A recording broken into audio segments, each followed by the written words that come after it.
एक छोटे से गांव में एक लड़का रहता था, अहमद। उसका घर बहुत गरीब था। पिताजी मजदूरी करते थे और माताजी दूसरों के घरों में काम करके घर चलाती थी।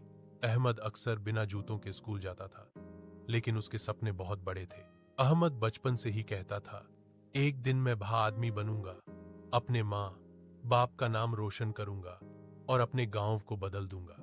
गांव के लोग अक्सर उसका मजाक उड़ाते, अरे यह मजदूर का बेटा क्या अफसर बनेगा। मगर अहमद ने हार नहीं मानी।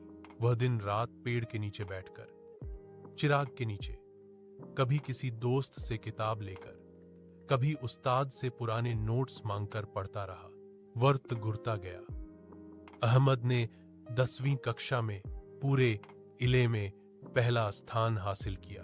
फिर छात्रवृत्ति मिली, शहर जाकर शिक्षा जारी रखी। कई असफलताएं आईं, कई परीक्षाओं में फेल हुआ, मगर हौसला नहीं टूटा।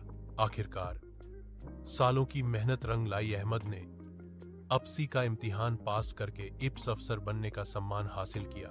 जब वह वर्दी पहनकर पहली बार अपने गांव आया, तो पूरा गांव उसके स्वागत के लिए जमा हो गया। जिन लोगों ने कभी उसे मजाक में मजदूर का बेटा कहा था, आज वे गर्व से कहते थे, यह हमारा अहमद है, हमारे गांव का सपूत। अहमद ने वहां आकर स्कूल बनवाया, लड़कियों की शिक्षा के लिए फंड दिए और गांव के बच्चों को छात्रवृत्ति दिलवाना शुरू किया।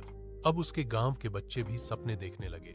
जो लोग कभी स्कूल नहीं जाते थे, अब अपने बच्चों को स्कूल भेजने लगे। इस तरह अहमद की मेहनत ने न केवल उसकी जिंदगी बदली, बल्कि पूरे गांव की किस्मत बदल दी।